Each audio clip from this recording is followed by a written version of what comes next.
30 अक्टूबर 2011 की एक रात, करीब 7 से 8 बजे का वक्त, कुछ लोग कराची के कब्रिस्तान में एक आदमी को बेतहाशा भागते हुए पकड़ते हैं। जब इस तरह भागने की वजह पूछी जाती है तो शुरू में तो यह कुछ नहीं बताता, कुछ कहानियां बनाता है, लेकिन जब सख्ती की जाती है तब जो यह कहानी बताता है वो दिल दहला देने वाली होती है। तो बात है आज से लगभग 10 साल पहले की।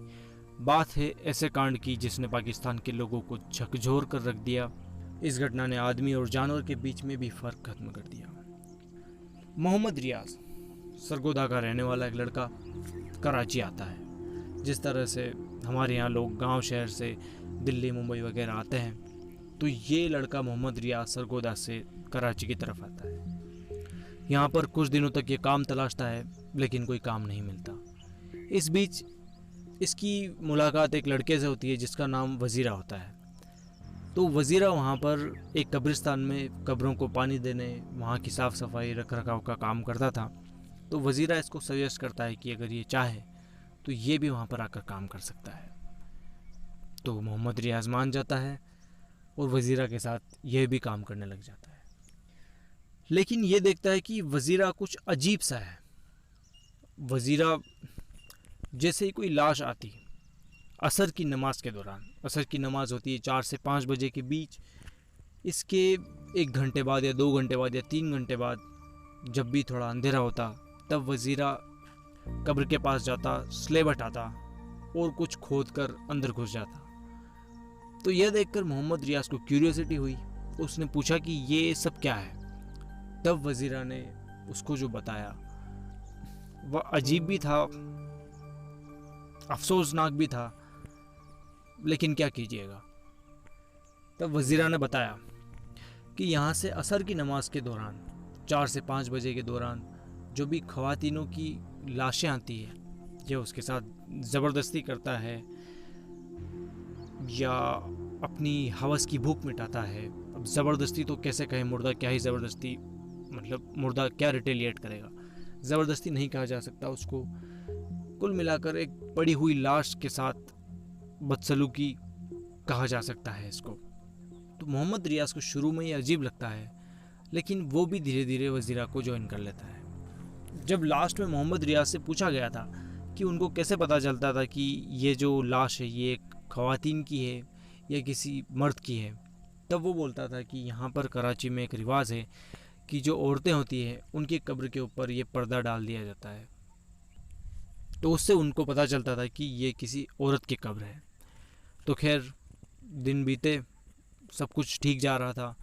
कई साल हो चुके, कई साल हो गए। मोहम्मद रियाज और वजीरा अपना ये काम करते रहे। इस बीच वजीरा कुछ ड्रग्स और सॉल्यूशन लेने लगा, जिसकी वजह से वजीरा काफ़ी कमज़ोर हो गया और एक दिन वजीरा की मौत हो गई। उसके बाद भी मोहम्मद रियाज अपना एक घिनौना काम करता रहा। लेकिन एक दिन जब एक लाश आती है कब्रिस्तान के लिए और रियाज अपने उसी काम के लिए अंदर जा रहा होता है, वो स्लेब हटाता है, मिट्टी हटाता है और अंदर घुस जाता है। लेकिन लाश को इतना टाइट बांधा नहीं गया था, जिसकी वजह से लाश ओपन हो गई थी। अब क्योंकि रियाज बैटरी लेकर अंदर गया, जैसे ही रियाज की बैटरी का उजाला लड़की के दांतों पर, लड़की की आंखों पर पड़ता है, और चूंकि लड़की के लाश का जो कपड़ा है वो ढीला रह चुका था, तो लड़की की आंखें भी खुल चुकी थी और उसका मुंह भी खुल चुका था। तो मोहम्मद रियाज जो है, अब चूंकि कब्र के अंदर घुसा है तो जाहिर सी बात है कुछ डर तो रहता ही होगा। तो उसका ये डर उस दिन उसको लगा कि हकीकत में तब्दील हो गया है, और उसको लगा कि लड़की या तो ज़िंदा है या फिर ये ज़िंदा हो चुकी है उसकी इस हरकत की वजह से। और ये सोचकर वो बेतहाशा बिना कपड़ों के कब्रिस्तान में भागता है। जब लोग उसकी हरकत देखते हैं तो लोगों को शक होता है, लेकिन शुरू में लोग ध्यान नहीं देते। लेकिन जब लोग देखते हैं कि किसी कब्र के बाहर मिट्टी खोदी हुई पड़ी है, स्लेब हटाया हुआ है, तब उनको मामला कुछ अजीब लगता है और तब लोग मोहम्मद रियाज को पकड़कर इसकी पूछताछ करते हैं। शुरू में मोहम्मद रियाज कई तरह की कहानियां बनाता है, लेकिन थोड़ी सख्ती बरतने के बाद वो टूट जाता है और वो बताता है कि वो और वजीरा नाम का लड़का यहाँ पर मुर्दों के साथ रेप करते थे, और ये रेप वो लगभग 15 सालों से करते आ रहे हैं। यहाँ पर लोग आके काफ़ी गुस्सा हो जाते हैं। लोग इतने गुस्सा थे कि अगर पुलिस प्रशासन बीच में ना आता तो लोग उसको शायद वहीं पर। बहरहाल मोहम्मद रियाज पर केस चलता है।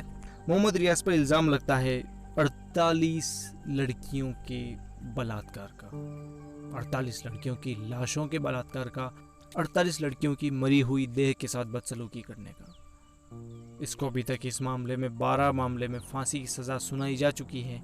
अभी भी मोहम्मद रियाज जेल में बंद है। जब मोहम्मद रियाज को क्रॉस चेक करवाया गया कि इन कब्र में से बताइए कि कौन कौन सी कब्र थी जिसके साथ आपने रेप किया है, तब जिस तरफ मोहम्मद रियाज इशारा करता, लोग दुआ करते कि ये उनके घर वाले की कब्र ना हो।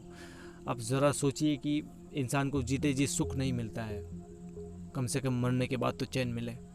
इस तरह की बातें जब सुनने में आती है तो इंसानियत से भरोसा भी उठता है और खुद के भी इंसान होने पर शर्म आती है, क्योंकि इस तरह की हरकत तो शायद जानवर भी नहीं करेगा। खैर, मोहम्मद रियाज को 12 मामलों में फांसी की सज़ा सुनाई जा चुकी है, अभी तक उसको फांसी हुई नहीं है। आप चाहें तो मोहम्मद रियाज के इंटरव्यूज़ नेट पर देख सकते हैं, यूट्यूब पे भी शायद ये अवेलेबल है पाकिस्तानी मीडिया पर। तो दोस्तों, मिलते हैं अगले दिन किसी नई एपिसोड में नई कहानी के साथ। तब तक इजाज़त दें। गुड बाय, शुक्रिया।